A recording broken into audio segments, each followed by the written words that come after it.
आज की इस वीडियो में हम कक्षा 10th का विज्ञान का जो सेकंड चैप्टर है अम्ल, अक्षारक एवं लवण उसको करेंगे। अगर आपको वीडियो पसंद आए तो वीडियो को लाइक और चैनल को सब्सक्राइब कर देना। तो चलिए हम स्टार्ट करते हैं। सबसे पहले देखो अम्ल क्या होते हैं और अम्लों के गुण धर्म क्या होते हैं। तो अम्ल क्या होते हैं, देखो अम्ल स्वाद में खट्टे होते हैं। जो अम्ल होते हैं वो स्वाद में कैसे होते हैं, खट्टे। जैसे है नींबू है, टमाटर है, संतरा है, ये सारे क्या हैं, अम्ल हैं। जो सारे खट्टे पदार्थ हैं वो अम्ल होते हैं। फिर है अम्ल नीले लिटमस पत्थर को लाल कर देते हैं। अम्ल जो है, जो लिटमस पत्थर नीले को कैसा कर देते हैं, लाल। इसको हम कैसे याद रखेंगे, लाल कर देते हैं। तो लाल हम इससे याद रखेंगे कि अम्ल में जो लास्ट में अल है, ल है, तो इससे याद रखेंगे कि ये कैसा कर देते हैं, लाल। ये लिटमस पत्थर क्या होता है, ये एक पत्थर होता है। इसे हम ये ज्ञात करते हैं कि कोई विलयन अम्ल है या फिर अक्षार है। तो अगर नीले को लाल कर देगा तो वो होगा अम्ल होगा, और अगर इसका उल्टा कर देगा यानी लाल से नीला तो वो होगा अक्षारीय। ठीक है। अब ये लिटमस पत्थर जब न तो अम्लीय होता है न अक्षारीय, तब ये बैंगनी रंग का होता है। ठीक है। जब न अक्षारीय होता है न अम्लीय, तब ये कौन से कलर का होता है, बैंगनी का। फिर है इसके बाद कि अम्ल जलीय विलयन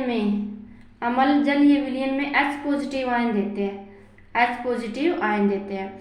फिर इसके उदाहरण हैं जैसे HCl यानी हाइड्रोक्लोरिक अम्ल, H2SO4 सल्फ्यूरिक अम्ल, CH3COOH यानी इथेनोइक अम्ल। इसका दूसरा नाम है एसिटिक अम्ल, HNO3 नाइट्रिक अम्ल। ठीक है। तो इन सभी में क्या है, हाइड्रोजन है। ये सारे जलीय विलयन में हाइड्रोजन देंगे और सारे स्वाद में खट्टे हैं। फिर इसके बाद है अक्षारक। अक्षारक क्या होते हैं, देखो ये सारे स्वाद में कैसे होंगे, कड़वे होंगे। ठीक है। ये स्वाद में कड़वे होते हैं और अम्ल क्या थे, खट्टे थे। अक्षारक लाल लिटमस पत्थर को नीला कर देते हैं। ये इसका उल्टा है बिल्कुल, वो लाल कर देते थे और ये नीला कर देते हैं। अक्षारक जलीय विलयन में OH नेगेटिव आयन देते हैं। ठीक है। अम्ल H पॉजिटिव आयन देते थे, लेकिन अक्षारक OH नेगेटिव आयन देंगे। फिर अब इसके उदाहरण देखते हैं कि अक्षारक के उदाहरण क्या है। इसमें देखो अक्षारक है NaOH यानी सोडियम हाइड्रोक्साइड, कैल्शियम हाइड्रोक्साइड। इन सभी में क्या है, OH है। ठीक है। ये सारे क्या देंगे, OH नेगेटिव आयन देंगे जलीय विलयन में। अगर जल में घुलनशील अक्षारक को अक्षार कहते हैं। जो अक्षारक क्या होगा, जल में घुलनशील होगा, उसको हम क्या कहेंगे, अक्षारक कहेंगे। अब आएंगे अम्ल और अक्षारक को हम कैसे ज्ञात करेंगे कि ये अम्ल है या फिर अक्षारक है। इसके सूचक हैं, तो वो कौन कौन से सूचक हैं वो हम देखेंगे। एक तो होता है प्राकृतिक सूचक, यानी प्रकृति के द्वारा जो सूचक दिए गए हैं। एक होता है हमारा मानव निर्मित सूचक यानी संश्लेषित, जो मानव के द्वारा जो सूचक बनाए गए हैं वही। और एक होता है गंधीय सूचक, यानी गंध के द्वारा हम पता लगा सकते हैं कि कौन सा अम्ल है कौन सा अक्षारक। तो हम सबसे पहले देखेंगे प्राकृतिक सूचक। तो देखो प्राकृतिक सूचक में कौन कौन से हैं, लिटमस पत्थर जो हमने अभी अभी पढ़ा है, जो बैंगनी रंग का होता है जब वो न अम्ल होता है और न ही अक्षार। वो अम्ल हो, अगर अम्ल है विलयन तो वो क्या कर देगा, नीले को लाल कर देगा, और जब अक्षारीय है विलयन तब क्या करेगा, वो लाल को नीला कर देगा। ठीक है। हल्दी भी क्या है कि प्राकृतिक सूचक है, लाल पत्ता गोभी, हाइड्रेंजिया, पेटूनिया, जेरानियम, ये सारे क्या है, प्राकृतिक सूचक है। अब इसके बाद हम बात करेंगे संश्लेषित सूचक की। संश्लेषित सूचक क्या होते हैं, जो मानव के द्वारा बनाए गए हैं। तो मानव के द्वारा कौन से बनाए गए हैं वो हम देख लेते हैं। पहला है मिथाइल ऑरेंज, फिर है फिनोफ्थलीन। ठीक है। तो फिनोफ्थलीन से कैसे पता चलेगा हमें, जब कोई विलयन अम्लीय होगा तो ये रंगहीन हो जाएगा, मतलब कोई भी रंग नहीं देगा। लेकिन जब विलयन अक्षारीय होगा तब ये गुलाबी रंग देगा। ठीक है। फिनोफ्थलीन क्या कहेगा कि जब कोई विलयन अक्षारीय है तो वो गुलाबी रंग देगा, लेकिन कोई विलयन अगर अम्लीय है तो वो रंगहीन हो जाएगा। ठीक है। फिर है गंधीय सूचक। गंधीय सूचक कुछ ऐसे पदार्थ होते हैं जिनकी गंध अम्लीय अक्षार के माध्यम में बदल जाती है। ठीक है।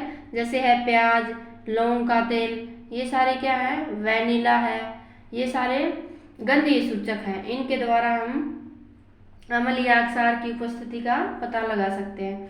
अब है प्राकृतिक स्रोत और अम्ल।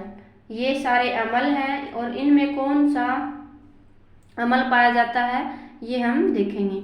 जैसे पहला है सिरका।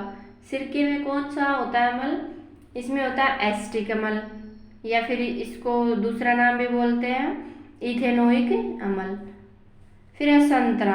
संतरे में सिट्रिक अम्ल। जो सारे ज़्यादा खट्टे पदार्थ होते हैं उनमें सभी में सिट्रिक अम्ल पाया जाता है। ठीक है।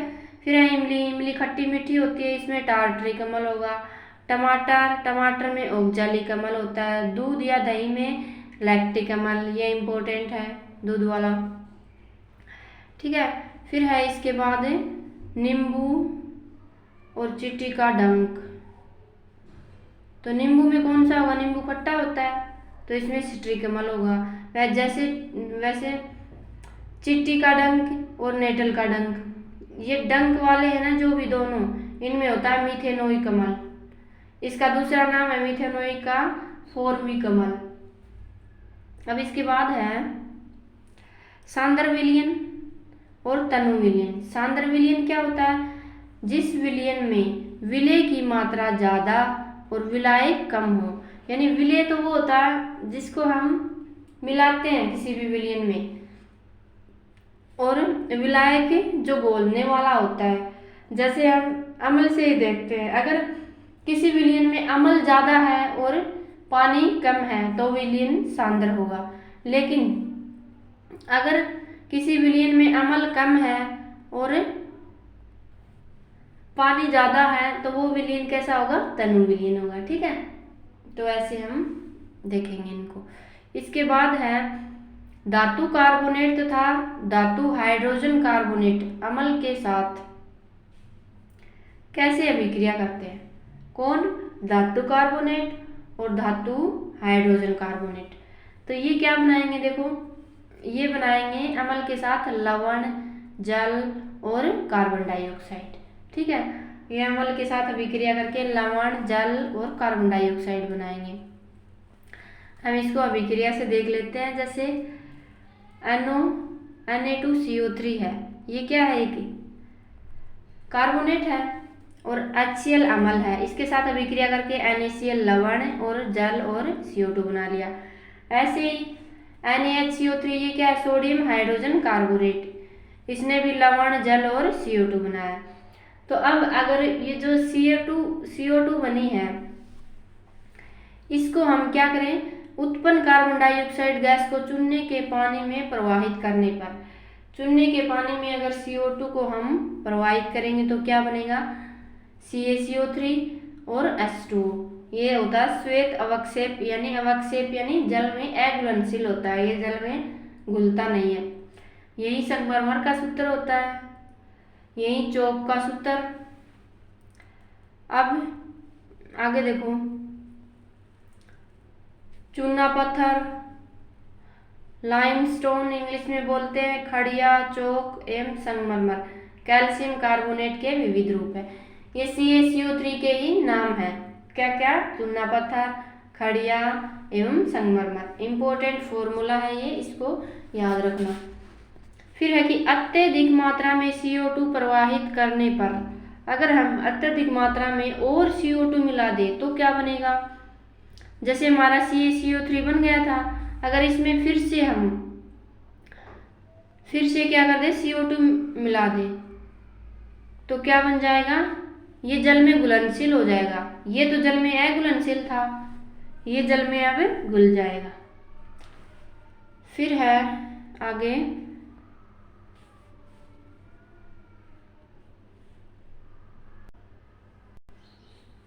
अम्ल एवं अक्षारक। अम्ल एवं अक्षारक परस्पर कैसे अभिक्रिया करते हैं, ये दोनों कैसे अभिक्रिया करेंगे। देखो, दोनों मिलके अम्ल एवं अक्षारक की अभिक्रिया के परिणाम स्वरूप क्या बनता है? अम्ल और अक्षारक की अभिक्रिया के परिणाम स्वरूप लवण एवं जल प्राप्त होते हैं। क्या बनते हैं?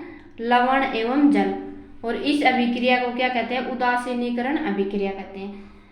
जब अम्ल और अक्षारक दोनों मिलेंगे तो क्या बनाएंगे? लवण और जल बनाएंगे। ये बहुत इंपॉर्टेंट है। उदासीनीकरण अभिक्रिया यानी दोनों आपस में मिलकर विलयन को क्या कर देंगे? उदासीन कर देंगे इसको। ठीक है, ये न तो अम्लीय रहेगा न ही अक्षारकीय। जैसे HCl क्या है? अम्ल है। NaOH क्या है? अक्षार। क्या बना दिया? NaCl लवण और H2 दोनों अम्ल विलयन को क्या बना देते हैं? उदासीन बना देते हैं। फिर है इसके बाद है कि अम्लों के साथ धात्विक ऑक्साइडों की अभिक्रियाएं। अम्ल के साथ धातु के ऑक्साइड अभिक्रिया करके क्या बनाएंगे? तो देखो, अम्ल धातु ऑक्साइड के साथ मिलकर लवण और जल बनाते हैं। ठीक है, जैसे अम्ल और धातु ऑक्साइड क्या बनाएंगे? लवण और जल बनाएंगे। तो हम इसकी अभिक्रिया देख लेते हैं। ये है इसकी अभिक्रिया। तो इसमें देखो, हमने पीछे पढ़ा था कि अम्ल और अक्षारक मिलकर लवण और जल बनाते हैं। इसमें भी अम्ल और धातु ऑक्साइड मिलकर लवण बना दिया। ठीक है, तो लवण कब मिलेगा? जब एक तो अम्ल होगा, एक अक्षारकीय। तो एक तो अम्ल है ही, तो ये दूसरा क्या होना चाहिए? हमारा अक्षारक होना चाहिए। तो इसलिए धातु का ऑक्साइड क्या होगा? अक्षारकीय होगा। इसलिए धातु ऑक्साइड अक्षारकीय प्रकृति के होते हैं। इससे हमें ये ज्ञात हो गया। ये इंपॉर्टेंट है, इसको याद रखना कि धातु के ऑक्साइड कैसे होते हैं? अक्षारकीय प्रकृति के। अब इसके बाद देखेंगे हम अम्ल एवं अक्षारक। अम्ल एवं अक्षारक धातु के साथ कैसे अभिक्रिया करते हैं? अम्ल और अक्षारक धातु के साथ कैसे अभिक्रिया करेंगे? तो देखो, अम्ल धातु से अभिक्रिया करके लवण और हाइड्रोजन गैस बनाते हैं। धातु से पीछे हमने देखा था कि अम्ल धातु ऑक्साइड के साथ अभिक्रिया करके लवण और जल बनाते थे। इसमें केवल धातु से अभिक्रिया करेंगे और लवण और हाइड्रोजन गैस बनाएंगे। जैसे है अम्ल और धातु। इसमें देखो, HCl अम्ल है और Na क्या है? एक धातु है। तो क्या बना दिया? NaCl प्लस में H2 हाइड्रोजन गैस।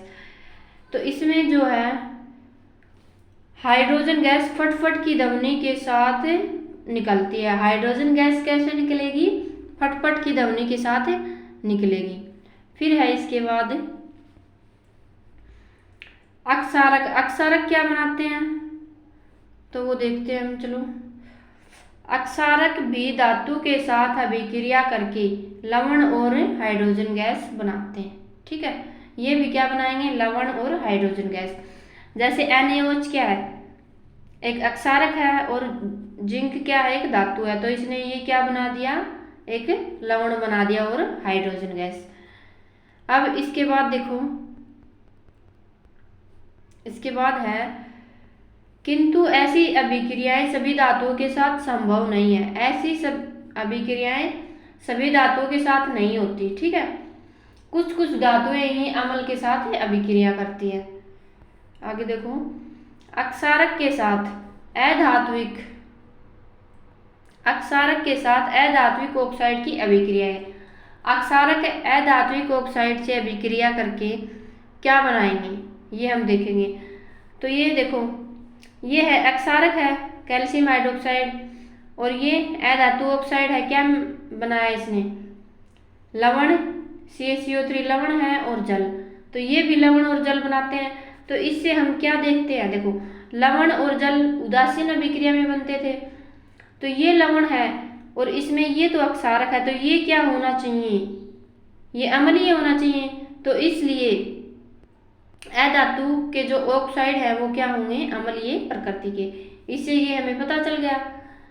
अब इसके बाद देखो, इसके बाद है सभी अम्लों एवं अक्षारकों में क्या समानताएं हैं। सभी अम्लों में और अक्षारकों में क्या समानताएं होती है, ये हम देखेंगे। देखो, सभी अम्लों में धनायन H+, तथा ऋण आयन जैसे HCl में Cl नेगेटिव, HNO3 में NO3 नेगेटिव, CH3COOH में CH3COO नेगेटिव, H2SO4 में SO4 2 नेगेटिव होते हैं। क्योंकि अम्ल में उपस्थित धनायन H पॉजिटिव हैं। अम्ल में क्या धनायन H पॉजिटिव हैं। इससे हमें क्या पता चलता है, इससे हमें पता चलता है कि अम्ल जलीय विलयन में H पॉजिटिव हाइड्रोजन आयन उत्पन्न करता है और इसीलिए उनका गुणधर्म क्या होता है, अम्लीय होता है। क्योंकि अम्ल क्या करते हैं, जलीय विलयन में H पॉजिटिव आयन देते हैं, इसीलिए सारे जो अम्ल हैं वो कैसे होते हैं, अम्लीय प्रकृति के।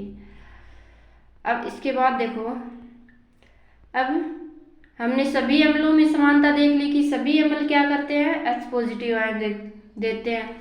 अब हम अक्षारकों में देखें कि क्या समानता है।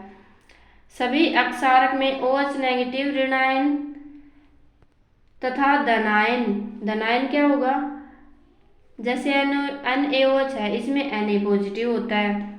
CaOH2 में कैल्शियम 2 पॉजिटिव होता है। अक्षारक जल में घुलने पर OH नेगेटिव आयन देते हैं। अक्षारक क्या देते हैं, OH नेगेटिव आयन। क्योंकि अक्षारक OH नेगेटिव आयन देते हैं, इसलिए उनका गुणधर्म क्या होता है, अक्षारकीय होता है। तो ये भी क्या हो गए, अक्षारकीय प्रकृति के। तो सारे अक्षारक इनमें क्या समानता है, सारे क्या करते हैं, OH नेगेटिव आयन देते हैं। ठीक है। अब देखो इसके बाद जलीय विलयन में अम्ल या अक्षारक का क्या होता है। ये हमने पीछे अभी देखा है कि जलीय विलयन में अम्ल क्या करेंगे, H पॉजिटिव आयन देंगे और अक्षारक क्या करेंगे, OH नेगेटिव आयन देंगे। तो देखो, जल की उपस्थिति में अम्ल hydrogen ion H positive ion देते हैं और जल की अनुपस्थिति में क्या होगा, ये H पॉजिटिव आयन पृथक नहीं कर पाते, यानी अलग नहीं कर पाते ये। तो HCl जल के साथ मिलकर क्या बनाएगा, H3O नेगेटिव, इसको बोलते हैं हाइड्रोनियम आयन। ये अकेला नहीं रहता, ये जल के साथ रहता है। तो हाइड्रोजन आयन पृथक रूप से नहीं रह सकते, पृथक रूप में नहीं रह सकते। ये सदैव जल के साथ मिलकर H पॉजिटिव, यानी AQ क्या है यहाँ पे, एक्वस, इसको एक्वस बोलते हैं। इसका मतलब है कि ये जल के साथ है, हाइड्रोनियम आयन के रूप में रहते हैं। तो H पॉजिटिव आयन जल के साथ क्या बनाएगा, H3O पॉजिटिव, इसको हाइड्रोनियम आयन बोलते हैं। ठीक है इसको। अब देखो, अक्षारक जल में OH नेगेटिव आयन देते हैं। जल में घुलनशील अक्षारक को अक्षार कहते हैं, ये हम पीछे पढ़ चुके हैं। इसके आगे देखो, इसके आगे अभिक्रियाएं हैं। NaOH जल के साथ अभिक्रिया करके क्या बनाएगा, Na पॉजिटिव और OH नेगेटिव बाहर निकाल देगा ये। ठीक है, दोनों में इनमें। अब इसके बाद देखो, अम्ल या अक्षारक के विलयन कितने प्रबल होते हैं। अम्ल या अक्षारक के विलयन कितने प्रबल होते हैं। तो देखो, विलयन में जो हाइड्रोजन आयन की जो सांद्रता है, हाइड्रोजन आयन की सांद्रता pH स्केल द्वारा क्या की जाती है, pH स्केल द्वारा ज्ञात की जाती है। pH में P सूचक है कुशांश, जिसका अर्थ होता है, ये एक जर्मन भाषा का शब्द है जिसका अर्थ है शक्ति। ठीक है, pH स्केल में। और pH स्केल में क्या होता है, 0 से 14 तक pH मान ज्ञात किया जा सकता है। कहाँ तक है, 0 से 14 तक। और उदासीन विलयन का pH मान कितना होता है, 7 होता है। कोई भी विलयन अगर उदासीन होगा तो उसका pH मान कितना होगा, 7। Very very important. यदि किसी विलयन का pH 7 से कम होगा, 7 से कम है तो वह अम्लीय होगा। और यदि किसी pH का मान 7 से ज़्यादा है तो वह अक्षारीय होगा। मतलब जिस भी विलयन का मान 7 से कम होता चला जाएगा वो उतना ही अम्लीय होगा। अगर कोई विलयन 7 से ऊपर जाएगा तो वो इतना ही क्या होगा, अक्षारकीय होगा। ठीक है। शुद्ध जल का pH क्या होता है, 7 होता है। शुद्ध जल का pH 7, क्योंकि वो उदासीन होता है, उसमें कोई लवण नहीं होता। और रक्त का pH कितना होता है, 7.4।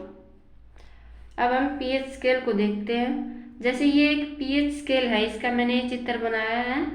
तो इसमें 0 से लेकर कहाँ तक होते हैं नंबर, 0 से लेकर 14 तक नंबर होते हैं। और ये 7 क्या होता है, यहाँ पे उदासीन होता है। तो इस साइड 7 से कम इधर चले, इधर जैसे जैसे इधर आएंगे तो क्या होगा, अम्लीय प्रकृति बढ़ेगी। और जैसे जैसे हम इधर आएंगे तो क्या होगी, अक्षार की प्रकृति बढ़ेगी। तो इधर आएंगे तो मतलब ज़्यादा वो है H पॉजिटिव आयन सांद्रता में वृद्धि होगी, और इधर H पॉजिटिव आयन की सांद्रता में कमी होगी। ठीक है, अब देखो आगे।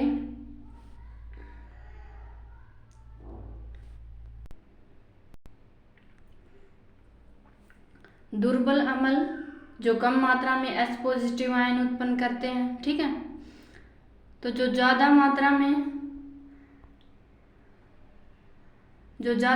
में H पॉजिटिव आयन उत्पन्न करेंगे उनको तो हम कहेंगे प्रबल अम्ल, और जो कम मात्रा में H पॉजिटिव आयन उत्पन्न करेंगे उनको कहेंगे हम दुर्बल अम्ल। ठीक है, इसके बाद आगे है दैनिक जीवन में पीएच का महत्व। दैनिक जीवन में पीएच मान का क्या महत्व है, ये हम समझेंगे। ठीक है, देखो हमारा शरीर क्या करता है, हमारा शरीर 7 से 7.8 पीएच के बीच में काम करता है। लेकिन वर्षा के जल की जो पीएच मान है, जब 5.6 से कम हो जाता है, 5.6 से कम हो जाता है, तो उस वर्षा को क्या कहेंगे हम, अम्लीय वर्षा। ठीक है, ध्यान से समझना इसको। जब वर्षा के जल का पीएच मान 5.6 से कम हो जाएगा तब उस वर्षा को कहेंगे अम्लीय वर्षा, जो कि जल में रहने वाले जीवों के लिए बहुत हानिकारक है। उनका जीना मुश्किल हो जाता है, क्योंकि जब नदी में ये जल अम्लीय जल प्रवेश करता है तब क्या होता है, नदी के जल का पीएच मान कम हो जाता है। ऐसी नदी में रहने वाले जीवधारियों का जीवित रहना मुश्किल हो जाता है। ठीक है, क्योंकि अम्लीय होगा तो क्या होगा, ज़्यादा अम्लीय होने से जीवधारी वो जीवित नहीं रह पाएंगे। जो भी जंतु हैं जो रहते हैं जल में। इसके बाद ये है कि जो शुक्र का वायुमंडल है वो किससे भरा है, सल्फ्यूरिक अम्ल के मोटे श्वेत व पीले बादलों से बना हुआ है शुक्र का वायुमंडल। इसीलिए वहाँ पे क्या है, जीवन संभव है ही नहीं। अब है इसके बाद हमारे पाचन तंत्र का पीएच। हमारे पाचन तंत्र का पीएच कितना होता है, तो देखो हमारा पेट क्या करता है, पेट यानी उदर, पेट क्या करता है आपको पता ही है, HCl अम्ल हाइड्रोक्लोरिक अम्ल उत्पन्न करता है। यह बिना पेट को हानि पहुंचाए भोजन के पाचन में सहायक होता है। अपच की स्थिति में पेट क्या करेगा, अत्यधिक मात्रा में HCl उत्पन्न करता है, जिससे उदर में जलन व दर्द महसूस होता है। ज़्यादा मात्रा में क्या करेगा, पेट HCl उत्पन्न करेगा, क्योंकि जब भोजन हमारा पचता नहीं है, अपच यानी जिसको हम साधारण भाषा में बोलते हैं एसिडिटी, तो उससे निजात पाने के लिए, उससे मुक्ति पाने के लिए हम क्या करते हैं, उससे मुक्ति पाने के लिए एंटासिड का उपयोग करते हैं। एंटासिड में अक्षारक होता है, तो हम इसका मैग्नीशियम हाइड्रोक्साइड जो कि एक अक्षारक है जिसको बोलते हैं मिल्क ऑफ मैग्नीशिया का प्रयोग किया जाता है इससे मुक्ति पाने के लिए।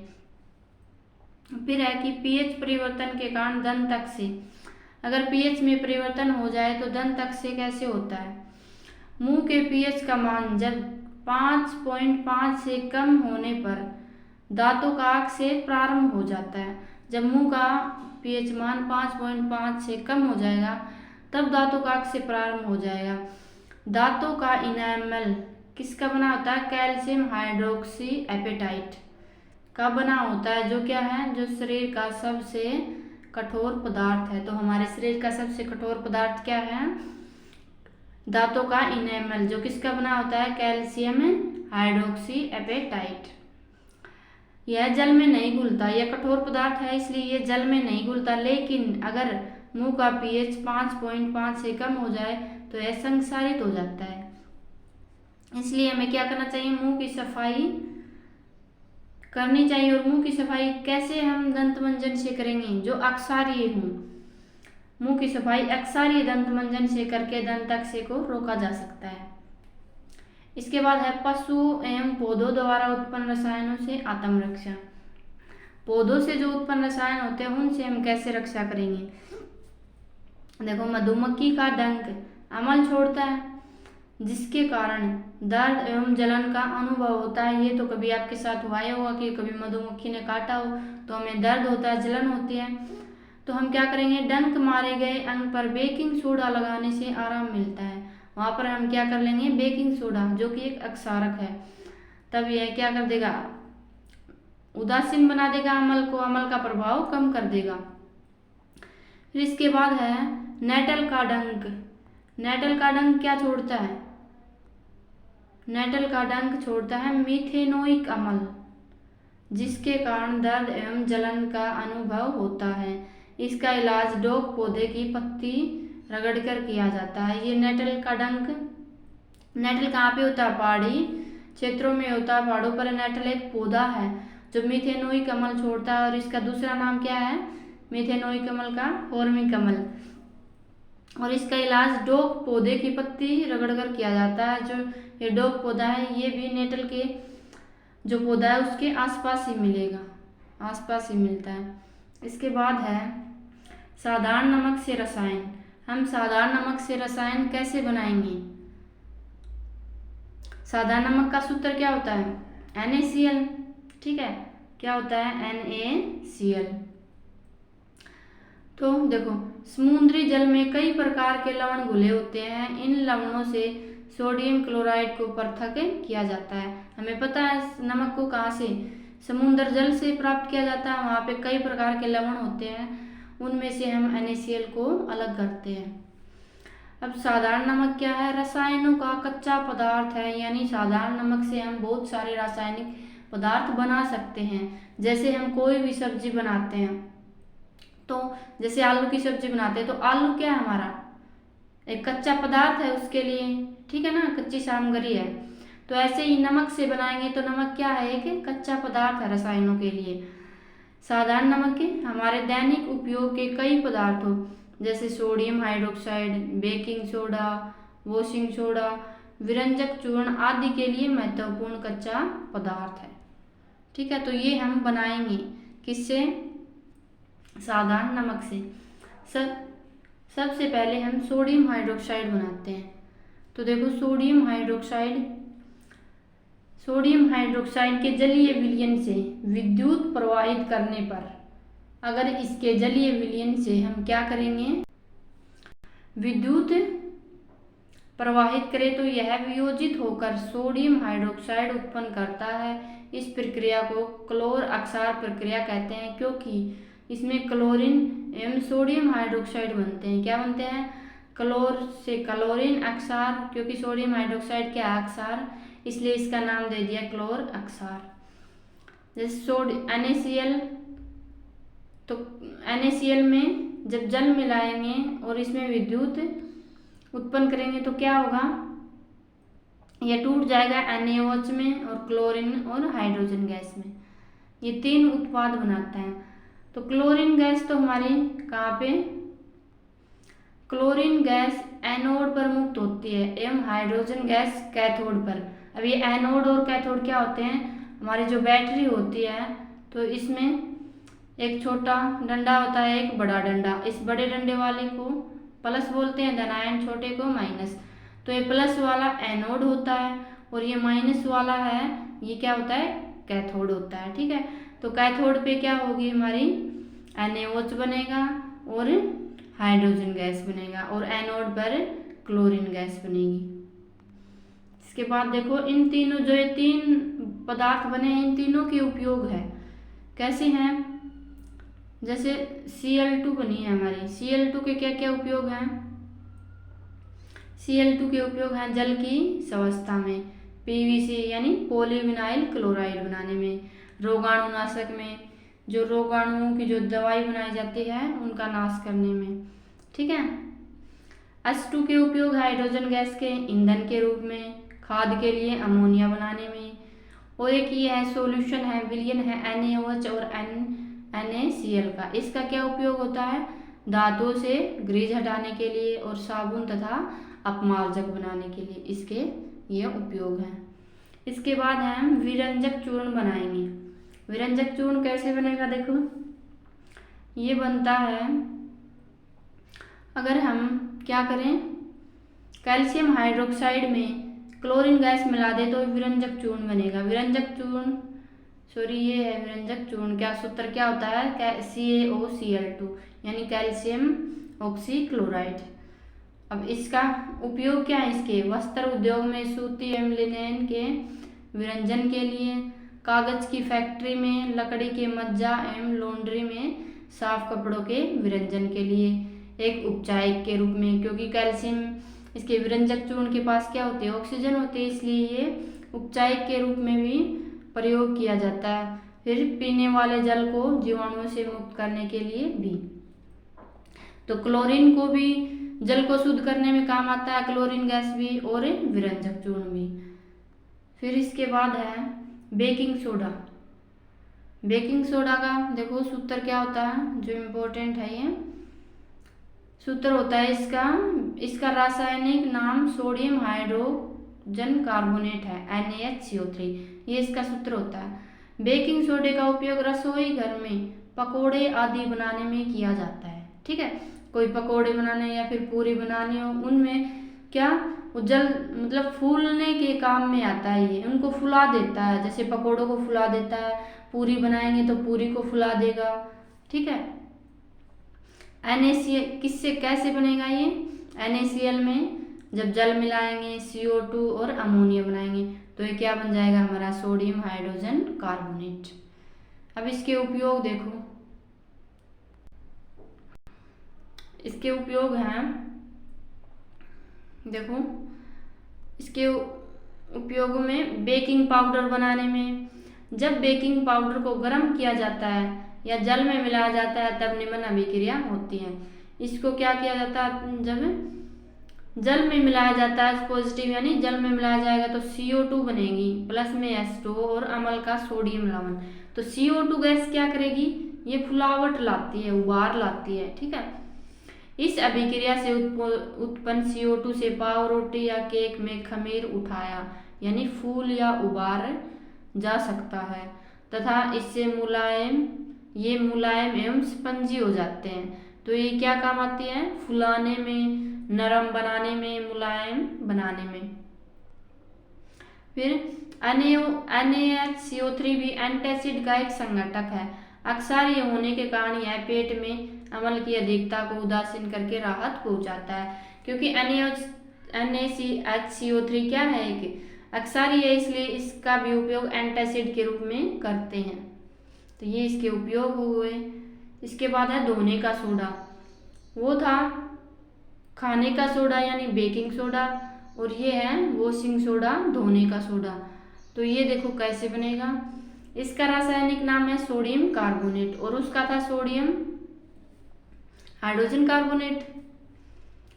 तो देखो इसका सूत्र होता है Na2CO3.10H2O। इसके साथ क्या होता है? 10H2 है, यानी 10H2 क्या दर्शाता है? इसके साथ है जल भी है, यानी ये आर्द्र है, सूखा नहीं है, आर्द्र है ये।